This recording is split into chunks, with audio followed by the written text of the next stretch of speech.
We usually discuss IKS, but today I felt I wanted to discuss something critical.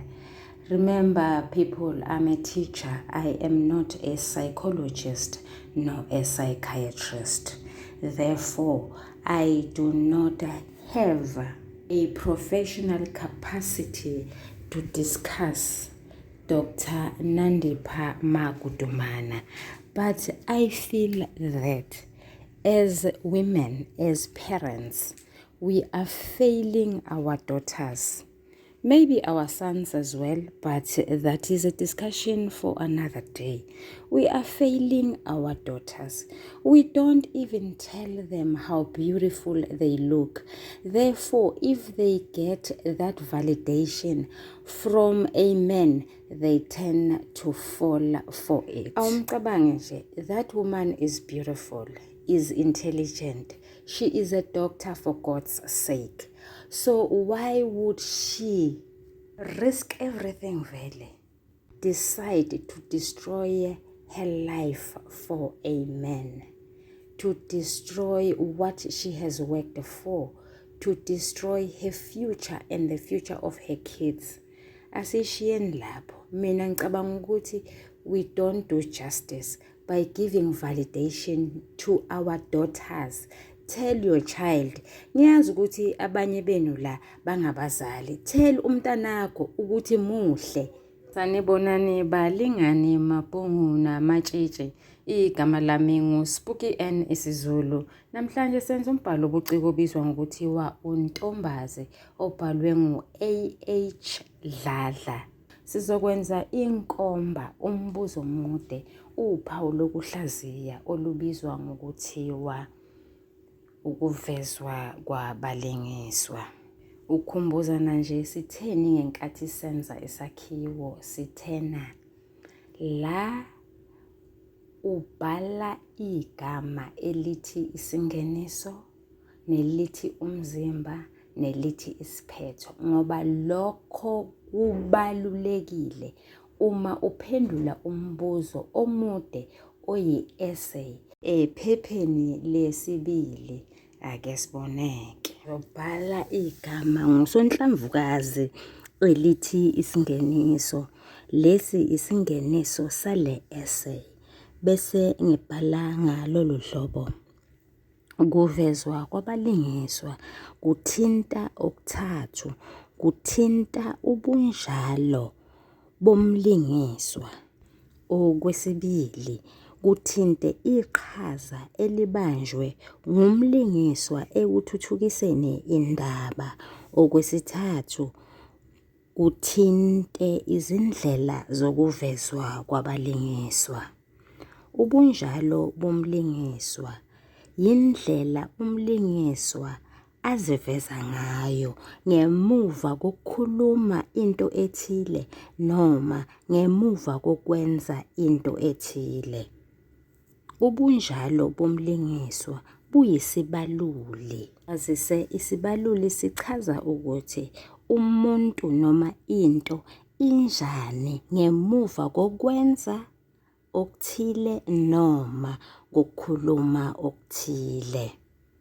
Iqhaza elibanjwe ngabalingiswa ekuthuthukiseni indaba nalo lithinta okuthathu emdlalweni.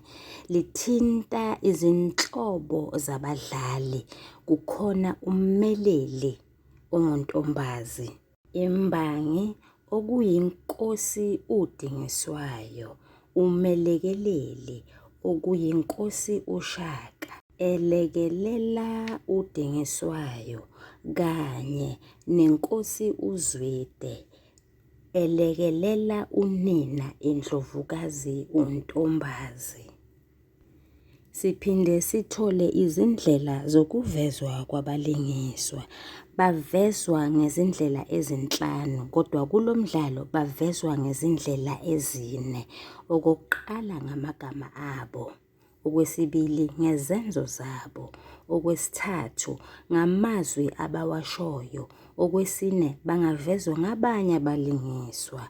La akukho noma ayikho indlela ethinta ukuvezwa kwabalingiswa bevezwa izembatho zabo ngoba la isemandulo kwakuvunulwa. Balingani bami nani bafundi, mesengiqedile ukusho lokho, ngeqa umugqa ngibhale igama ngosonhlamvukazi elithi umzimba. Ake siboneke. Asazi ukuthi umbuzo ubuzobe umi kanjani. Ubuzofuna ukuthi kube yibaphi abalingiswa abazodingidwa. Ngokucabangela nje sizothatha uNtombazi, uZwide, uDingiswayo, uShaka kanye noNoluju.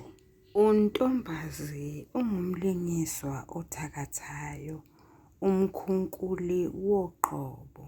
Uxoxa nezivunguvungu eziwushayo. Ufuye izilwane ezingafuywa, izimpisi, izikhova, izimfene kanye nelulwane alibiza ngokuthi ubalande.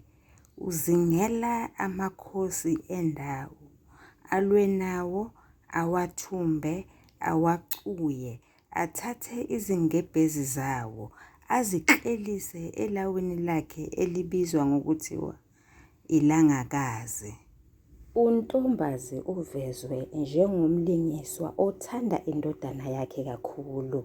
Ukhetha iphela emasini. Uthanda uZwide ngaphezu kokuthanda ingane yakhe yentombazana, uNtombazana.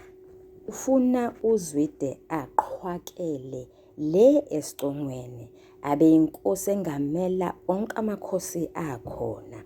Kubulawa uMatiwane nje oyinkosi yakwaNgwane yingoba ehlose ukuchukuluza inkosi enkulu uDingiswayo. Uzoyibulala inkosi yakamthethwa uDingiswayo. Ubehlose nokuthi abulale inkosi uShaka.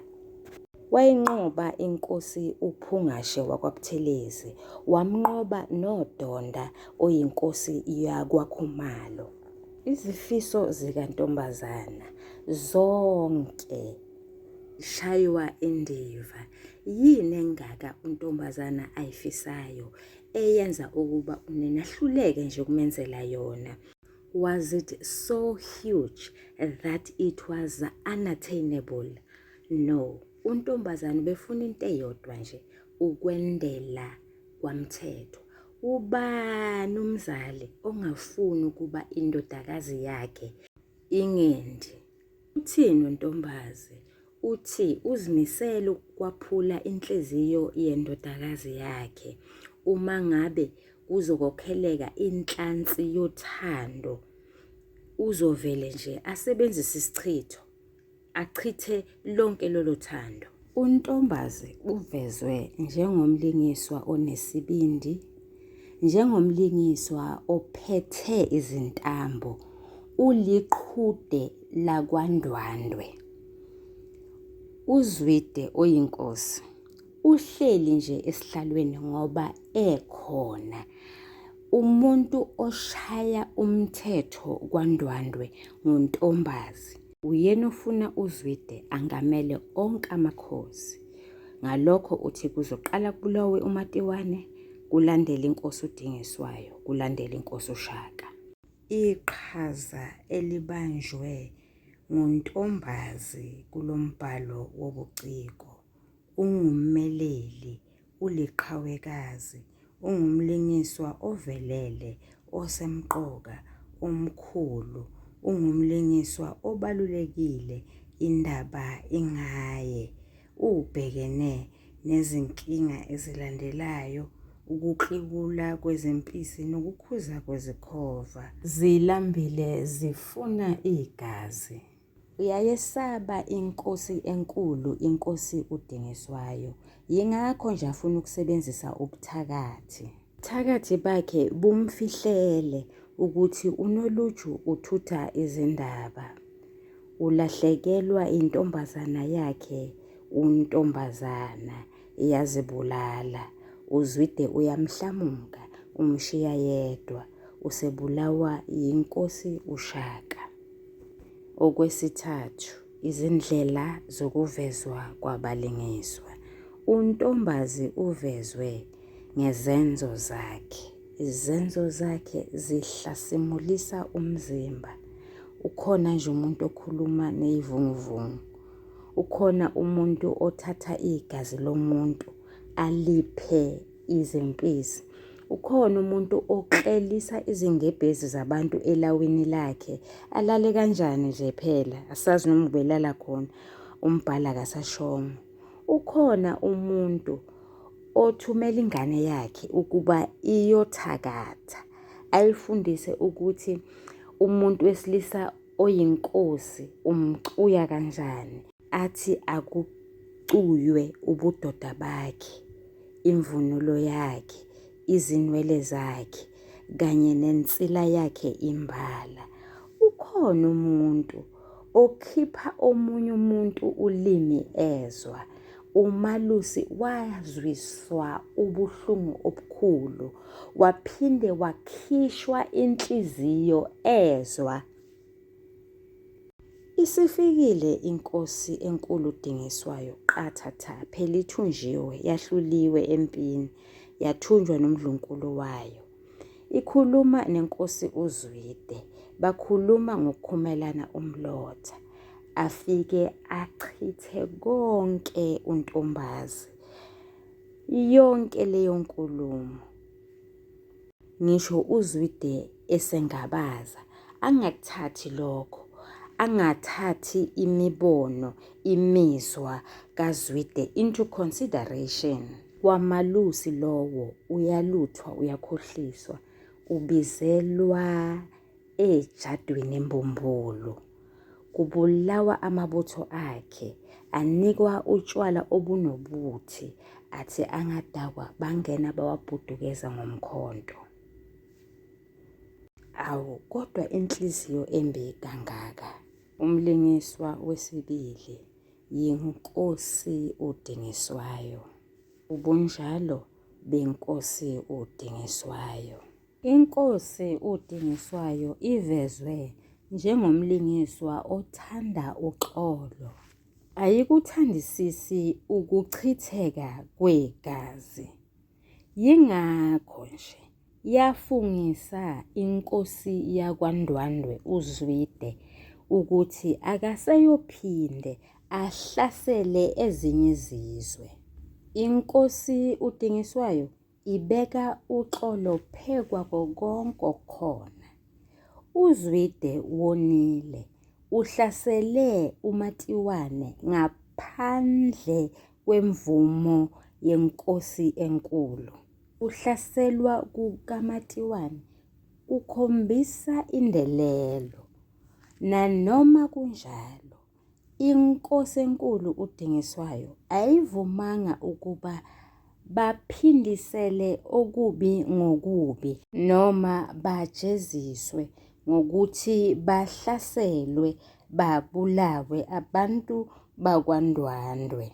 Zama uNgomane ukuba inkosi uDingiswayo ibubone ubungozi baloku kuhlaselwa kukaMatiwane, ize isebenzisa indaba yohlanya lwakwaMthethwa olwabulawa inkosi uShaka engakabi inkosi, eyingxenye yebutho lezichwe elalilwela inkosi uDingiswayo. NgokukaNgomane, ukuhlaselwa kukaMatiwane kulichilo, kungumhlola, kuliphupho elizihlonzayo elimayelana nokuthi lokho okwashiwo uhlanya sengathithi kuzofezeka ekutheni nangu phela uNtombazi, nangu phela uZwide njengokusho kwalo uhlanya.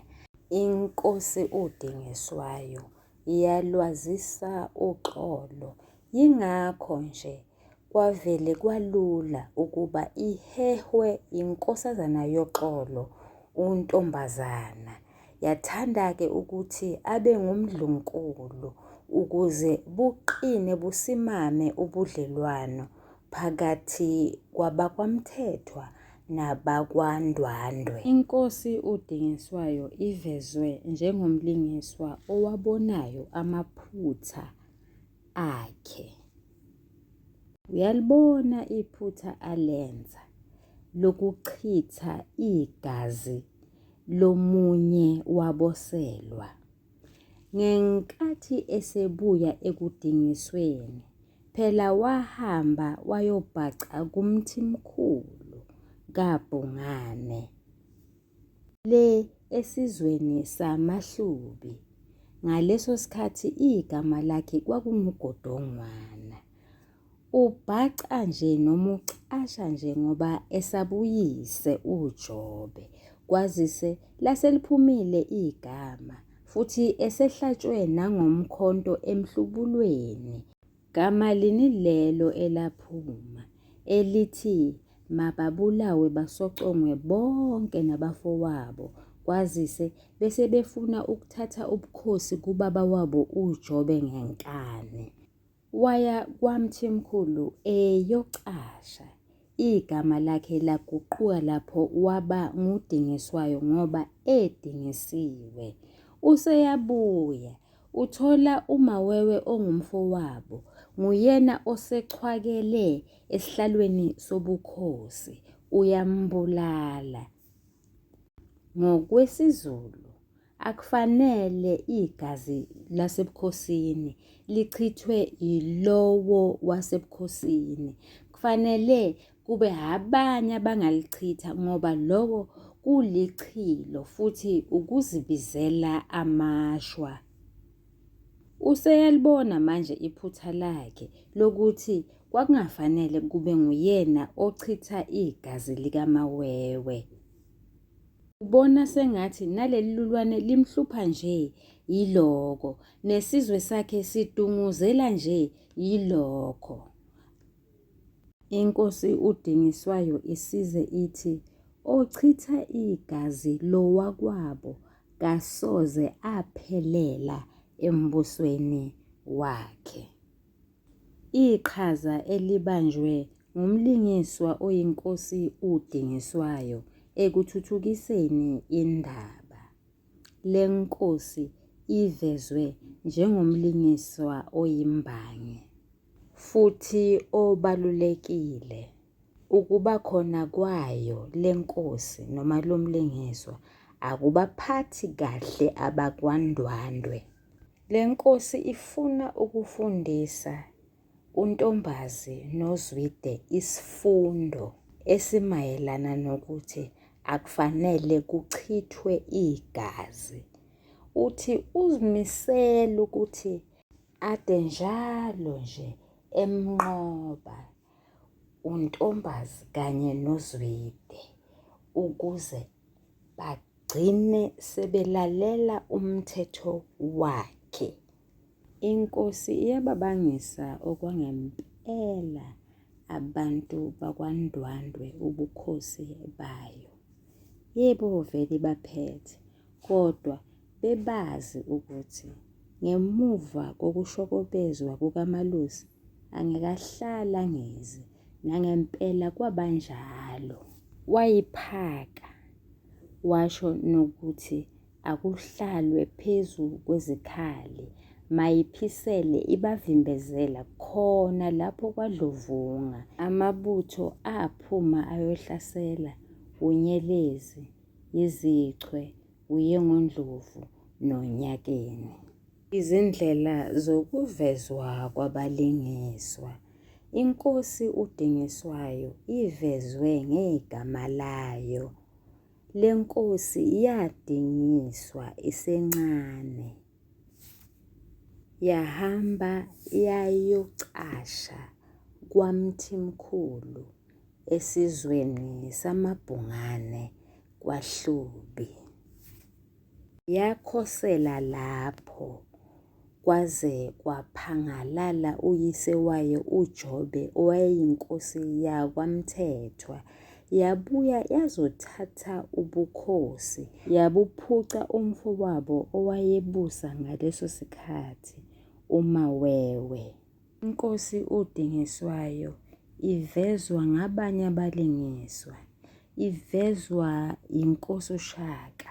Inkosi uShaka iveza Inkosi uDingiswayo njengomuntu okungelula ukuba aguqule isinqumo sakhe. Inkosi uShaka ifuna uZwide abhujiswe ngemuva kokubulala Inkosi uMatiwane. Kodwa uyazi ukuthi Inkosi uDingiswayo ingevume ukuba abhujiswe. Inkosi uShaka ifanisa isitha nenyoka. Ithi inyoka ungayichofoza nje kancane ikhanda uyishiye. Uma isaphila iyobuya izokushaya esithendeni ikubulale. Balingani bami nani bafundi, I don't want videos to be too long. They become tedious. I'm not sure if I will come back to this. I don't want to promise anything. But maybe I will, maybe I won't. Ungakhohlwa umzimba lo, isiphetho asisibhalile. Kwazise phela asiqedile. Angazi uma ngiyobuya yini. Let me not promise anything that I'm not sure of. Nisale kahle, niyathandwa.